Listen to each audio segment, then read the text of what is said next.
Assalamualaikum warahmatullahi wabarakatuh. Salam sejahtera, sahabat semuanya, teman-teman semuanya. Selamat ya.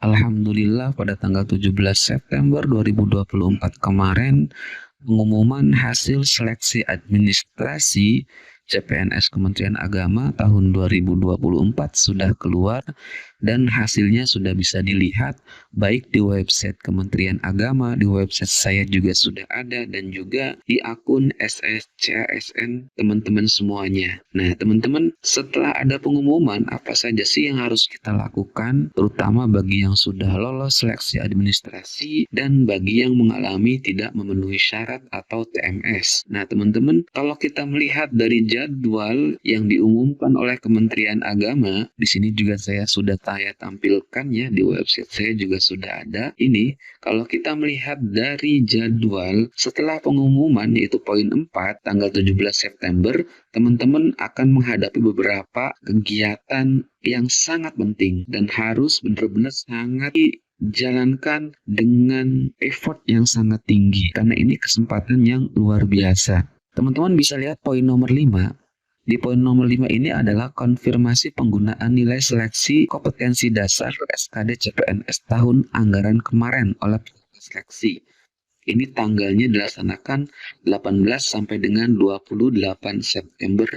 Ini bagi yang sudah pernah mengikuti tes SKD tahun 2023, teman-teman masih bisa menggunakan nilai tersebut kalau memang dipandang oleh teman-teman nilai tersebut sudah sangat tinggi dan sudah memenuhi passing grade untuk tahun 2024 ini. Nah, nanti lihatnya di mana itu akan tampil di website SSCASN akun teman-teman semuanya. Kalau sekarang belum ada karena sekarang itu masih dalam masa sanggah. Kalau di pengumuman Kementerian Agama, masa sanggah itu dari tanggal 18 sampai dengan tanggal 20 September. Tapi kalau kemarin kita sudah membuka akun SSCASN, masa sanggah itu akan dilaksanakan secara serentak oleh BKN dan semua instansi mulai dari tanggal 20 sampai dengan tanggal 22. Nah, saya membuat video ini tanggal 19 September, jadi masih belum masuk untuk masa sanggah. Dan teman-teman bagi yang mengalami TMS, teman-teman mohon diperhatikan dengan sangat teliti apa TMS-nya, karena dalam menyanggah atau dalam masa sanggah ini, ketentuan sanggah itu adalah tidak untuk menambahkan berkas atau memperbaiki berkas ya teman-teman, sesuai yang dijelaskan oleh Pak Muhammad Ali Ramdhani, Sekjen atau Ketua Panitia CPNS Kementerian Agama, dan juga sesuai dengan aturan dari Menpan RB dan BKN kait tentang masa sanggah. Jadi kalau masa sanggah itu teman-teman hanya bisa menguatkan semua dokumen yang sudah ada dan telah teman-teman teliti itu dokumennya memang sudah benar, kemudian ada kesalahan dari tim verifikator, maka di situ teman-teman bisa menyanggah. Contoh kalimat sanggahan saya juga sudah membuatkan di sini di website saya. Teman-teman tinggal klik saja. Linknya ada di deskripsi video ini bagi teman-teman yang mengalami TMS. Kemudian nanti apabila kita melakukan sanggah, teman-teman juga sanggahnya akan ditanggapi oleh panitia CPNS Kementerian Agama. Dari kalau di sini rentang waktunya tanggal 18 sampai dengan 22 September. Kalau melihat BKN rentang waktunya itu tanggal 20 sampai 22, perkiraan seperti itu ya teman-teman. Nah, bagi yang tidak mengalami TMS, teman-teman harus sudah mempersiapkan diri untuk pelaksanaan SKD. Nah ya, kalau pelaksanaan SKD-nya ini ada di poin 12, cuma sebelum masuk ke tahapan pelaksanaan SKD, teman-teman nanti juga akan diatur ya, diatur waktunya, diatur sesinya, diatur ruangannya dan juga tempatnya sesuai dengan lokasi tes SKD yang teman-teman sudah pilih di akun SSCASN-nya. Kalau teman-teman misalkan sudah memilih BKN Bandung, pasti tempat SKD-nya akan dilaksanakan di BKN Bandung. Cuma waktunya dan sesinya itu akan berbeda-beda. Itulah mengapa di poin 12 pelaksanaan SKD-nya kok lama banget. Mungkin yang baru ikut tes CPNS nggak tahu ya bahwa pelaksanaan SKD itu dengan jumlah yang diterima pada saat pengumuman kemarin adalah sekitar 300 ribuan. di CPNS Kementerian Agama, maka panitia akan mengatur. Cuma untuk satu serta itu ada waktu 1 hari dan diberikan waktu mengerjakan soal SKD sesuai dengan aturan Menpan RB. Kalau tidak salah sekitar 3 jam mengerjakan soal yang terdiri dari TWK, TIU, dan TKP ya teman-teman. Kalau teman-teman juga ingin melihat contoh yang simple sih ya, saya juga sudah membuatkan soal yang simple SKD di sini di website saya. Nah teman-teman kalau ingin mengetahui contoh soal yang simple, saya juga sudah posting di blog saya. Caranya teman-teman tinggal search aja dengan memasukkan kata kuncinya yaitu contoh 125 soal tes SKD. Nah, seperti ini ya, lalu klik enter. Nah, ini adalah contoh soal yang sudah saya bikin tapi dalam bentuk yang simple dari soal-soal tahun lalu. Nah, ini hanya ada pembahasan jawabannya sederhana saja. Ada jawaban A, B, dan C atau E ya. Ini, teman-teman bisa lihat linknya saya sematkan di deskripsi video ini. Nah, teman-teman, ketika pelaksanaan SKD ini sudah siap di poin 12, itu menunggu waktunya juga sangat panjang ya, dari tanggal sekarang sampai tanggal 15 Oktober. Nah, itu teman-teman manfaatkan untuk latihan soal ya, agar teman-teman bisa mengetahui trik-trik dan cara-caranya dalam mengerjakan soal TWK, TIU, dan TKP. Tinggal teman-teman bisa belajar via video, bisa belajar via soal-soal, bisa belajar via buku juga. Dan kalau teman-teman butuh rekomendasi buku untuk latihan soal tes SKD CPNS, di deskripsi video ini juga saya sudah sempatkan link buku latihan tes SKD CPNS dari Maksima. Buku ini juga sudah memuat 3 hal ya. Ada materinya, ada latihan soalnya, dan juga ada pembahasan baik secara tertulis dan juga ada pembahasan secara video. Tinggal teman-teman scan barcode-nya saja. Nah, teman-teman kalau sudah selesai tahapan pelaksanaan SKD poin 12, ini teman-teman nanti tinggal menunggu pengumuman hasil SKD yang akan dilaksanakan kalau sesuai dengan jadwal dari Kemenag tanggal 17 sampai dengan 19 November 2024 untuk hasil SKD. Nah, ketika sudah diumumkan hasil SKD-nya, nanti teman-teman juga akan ada tes yang kedua, yaitu tes SKB, seleksi kompetensi bidangnya. Ada yang CAT, ada yang non-CAT. Kalau tahun lalu itu CAT dulu ya, baru non-CAT. Kalau tahun ini pelaksanaan SKB CPNS Kemenag di sini tertera bahwa non CAT dulu. Kalau yang non CAT berarti teman-teman nanti akan ada tes praktek pengalaman kerja dan juga tes wawancara, semuanya perspektif moderasi beragama. Nah, jadi teman-teman siap-siap ya. Ini rentang waktunya juga panjang, 20 November sampai dengan 17 Desember. Kenapa ini panjang? Karena tadi nanti teman-teman akan diatur hari dan sesinya dan juga tempat SKB-nya. Kalau melihat hasil sosialisasi waktu live Kementerian Agama itu bahwa untuk pelaksanaan SKB itu prinsipnya adalah tidak memberatkan peserta. Jadi bisa jadi teman-teman SKB-nya itu di daerah masing-masing, nanti panitia seleksi CPNS Kemenag Pusat mengatur lewat Kanwil dan juga Kemenag kabupatennya.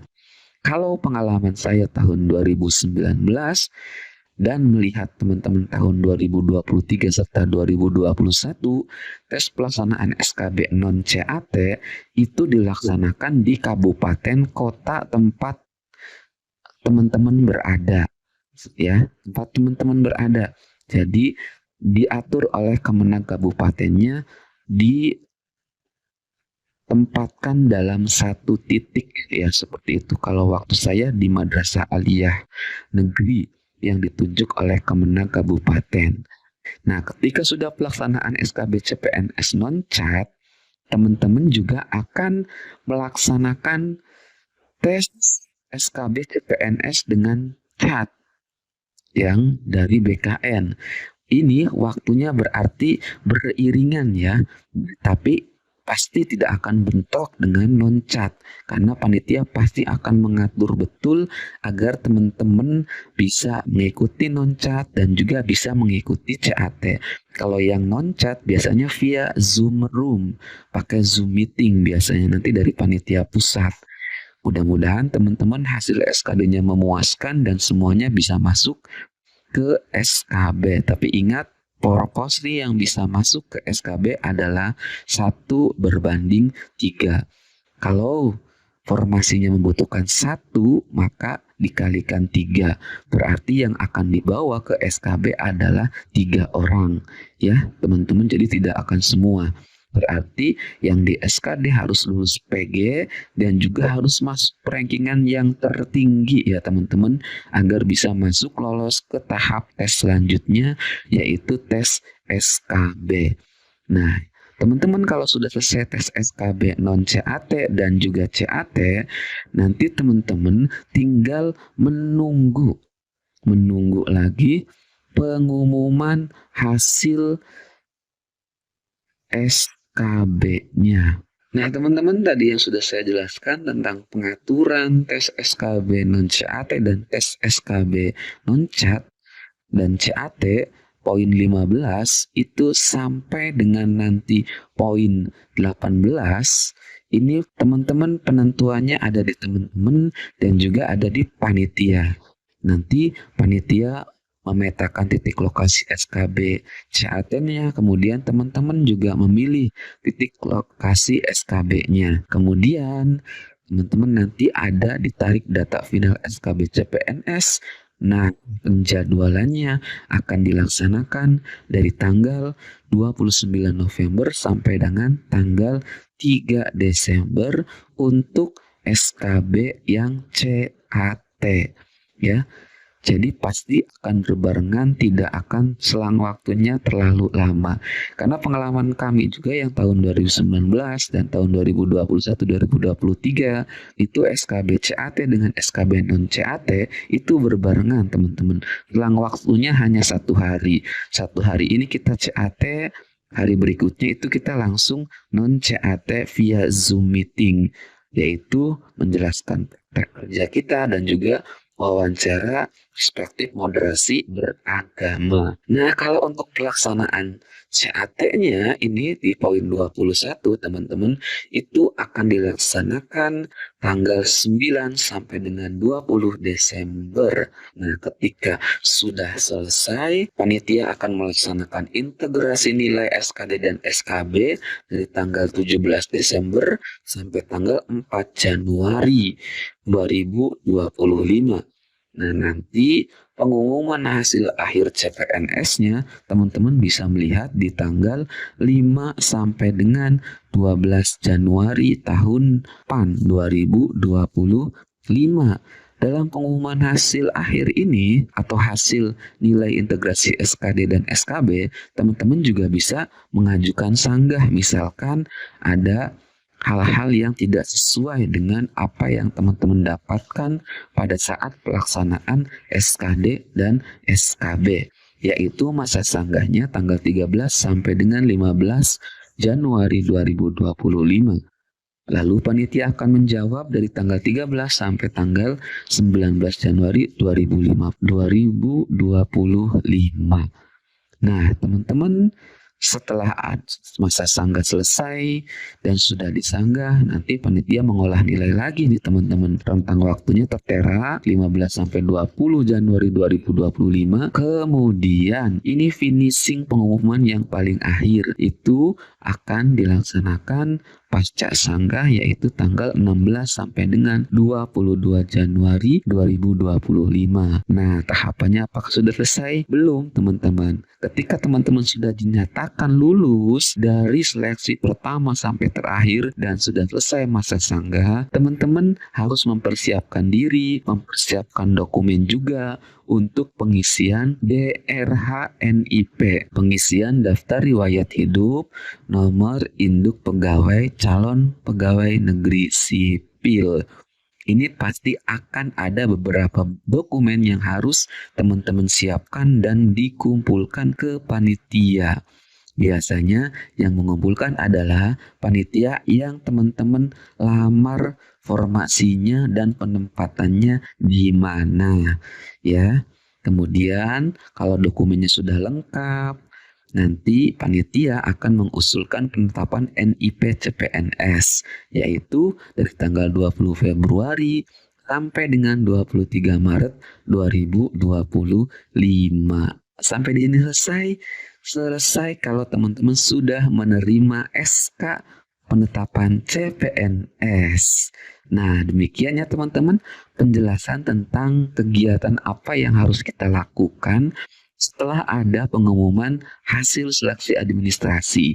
Sudah saya jelaskan. Kalau ada teman-teman yang masih ingin bertanya, silakan tulis di kolom komentar ya. Nanti kita bisa bahas dan juga bisa sharing-sharing di kolom komentar. Terima kasih banyak teman-teman. Semoga lulus semuanya sampai akhir dan semoga yang diimpikan menjadi kenyataan. Amin ya rabbal alamin. Ingat, yang sudah sampai tahap ini harus benar-benar bersungguh-sungguh dan benar-benar menyiapkan diri. Next kita bahas video selanjutnya tentang saran dan tips ketika menghadapi pelaksanaan tes SKD, baik tahapan persiapannya, tahapan pelaksanaannya, kemudian kalau sudah selesai harus ngapain. Terima kasih banyak ya teman-teman, semoga video ini bermanfaat. Wassalamualaikum warahmatullahi wabarakatuh.